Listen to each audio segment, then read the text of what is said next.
Flexibility and mobility, two things we often take for granted until we can't move like we used to. Hello again, welcome to the Live Long podcast and our Move for Life series, short episodes with Nate Wilkins and Shebah Carfagna, where we focus on the basics, what we can do every day to live longer, healthier lives.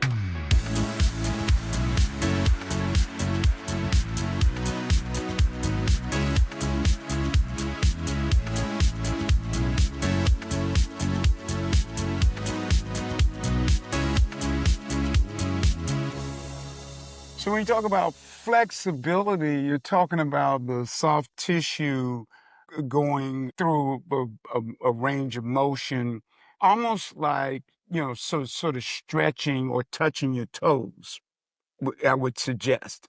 And then when you talk about mobility, you're talking about the joints moving through a range of motion, so think about it in terms of a deep squat without losing your balance. That's as simple as I could make that. Full range of motion. Yeah. Yeah. Mobility is about maintaining full range of motion. This is mobility, full range of motion. Flexibility is the passive movement. So when you run into individuals that do Pilates and yoga, they're very flexible because they practice that. Okay. They also have good range of motion. And so all of that is important. That is why it's important to cross-train. The great opportunity to talk about cross-training here, because you have to do that. With all that strength training and spinning and running and bicycling and push-ups, you have to keep that range of motion and the muscles get tight. And you want to have that kind of not that tightness. You know how you see bodybuilders and they're really tight? They don't have much range of motion. And they're not very flexible either. So I think that is important for better health as well as longevity. This is probably the key to age It is. and longevity. It is. You see people shuffling because they're afraid to move. So these two pieces are main pieces that people need to focus on. Well, it reduces injury. You've got injury prevention, and that's what's critical. You're not falling. You have a better movement in your joints, less imbalances. You know what side is, no two sides are alike, but you know what, where you need to work, and you have that flexibility. Well, injury prevention is what I was going to ask you about, because that is a huge part of this, isn't it? Because once you're injured, that's it. It stops you in your tracks. And that's the point that you don't want to get to. And you really have to. And a lot of people just don't think about injury prevention when they're exercising. And then it hits them and they become disillusioned. And sometimes actually don't even resume exercising after the injury. A good example, and I'm glad you brought this up, a good example for this would be this new thing of pickleball or padel. You see people training or not training, playing the sport, and they run into problems because, one, they haven't stretched, they don't have the full range of motion, but because they like it, they think that they can do it. And so you find a lot of injuries with padel and pickleball. And tennis. There's not been a great focus. So individuals play tennis for a long period of time and haven't stretched. And so they find as they gotten older, these constant movements every which way aren't the easiest to do anymore. You've got to have that flexibility and strength to move into longevity. So how do we incorporate flexibility and mobility exercises into our daily lifestyle? In other words, where do we start? What should we be doing as a matter of routine, as a habit every morning, for example, with these issues in mind? Simple things is when you get out of bed to do a warm-up, to move and stretch. If you're talking to a person who's new to all of this, that movement and stretching, bending over, standing up, things that they would do in their normal daily living activities. So, you wake up, you think about that. If you walk your dogs, if you go to make coffee in the kitchen, you have to reach up in the cabinet. I see clients that have problems screwing things on and screwing things off. That again is flexibility of the hands. And I think you've got to get that in a mindset. So it's really about a mindset. Any exercise that you perform, whether you're pro or novice, You begin with the proper warm-up, which loosens the body up and actually positions the body for a harder workout. Same with the cool down at the end. You need to do some movement, flexibility exercises. Sometimes we recommend our clients do that before they go to bed, you know. And also the recovery and flexibility and mobility also fall into recovery, because as you get older, the recovery time has to be greater than the workout time. The 80-20 principle. 80% of rest, 20% exercise. There's a lot of 80-20s. 80% is what you eat, 20% is exercise. Most individuals, you can't get to understand that. Same with rest. As you get older, you have to rest more, and that's a mindset issue that I deal with. I think that's very significant what you've just said. And I think it's also true that, as you say, that most people don't think about that. And I think it's probably worth repeating that you spend more time recovering than you do doing the exercise. More time recovering. So you could come up with an exercise plan that's 3 for 3. 3 exercises, 3 sets each. So we've talked about push-ups, walking. We've talked about cycling of some sort.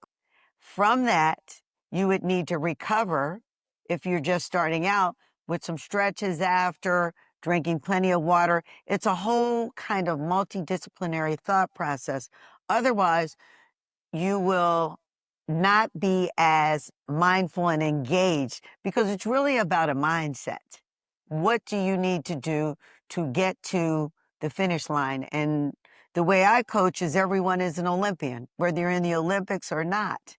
It is the Olympics of your life. I teach a foam rolling class, as Right. an example. I suggest that people incorporate foam. Now, some people don't like, I mean, there's different levels of foam rollers. I'm quick to run into the gym to jump on a foam roller and roll out my back, roll out my shoulders, roll out my hips, long before I'm doing any running, walking, or lifting weights for sure. I mean, because that just gets my range of motion, but also it allows me to stretch out the muscles so that I'm ready and not run into the aches and the pains or an injury along the way. So there's many different aspects. You would just need to consult with a professional of some sort, maybe your physical therapist. That's where you need to think about recovery. Sleep, number one. Number one is sleep time, resting the body, because you can't do that impact that you did when you were 20 and just get up and go the next day. You know, you could go out all night when you were 20 and get up and go to work the next day. Even you, Peter. I mention, even me, yes, absolutely. I mention my dogs quite a lot when we're having these conversations. And with this issue in mind, we could learn a lot from our animals, from our dogs. Look at the way that a dog stretches when it gets up. The first thing it does instinctively is to stretch. And look at the importance that a dog puts on sleep and recovery. They don't think about it well, maybe they do, but they're different to us. They do it automatically. It is a mindset for those animals to be able to run through the hills with the agility that they have. Right, second nature almost. It's all a mindset. It's all a mindset of you understanding yourself. And I think that's where, you know, people are finding their way on Instagram and following this. And there was a beach body workout and everybody thinks they have to look like a lifeguard. It's not that anymore. And that's where the priority of our scope of work focuses on, is what is good for you. You have to say what is good for me, as opposed to look at what the examples are out there of what fitness represents. And I think that is the largest misconception in the fitness industry, is there is this goal that everyone has to look like this. Well, no. I think it's at the top of the list that you got to get it done. I'd spend about 10 or 15 minutes with my classes of just mobility, flexibility, agility, moving fast, because they now want to do it. And so you got to practice it in order to be able to do those things. That's what I would suggest. And the individuals we see with already who have diseases, cancer, Parkinson's, you know, the flexibility is so important, especially with someone with Parkinson's, because the body gets very rigid.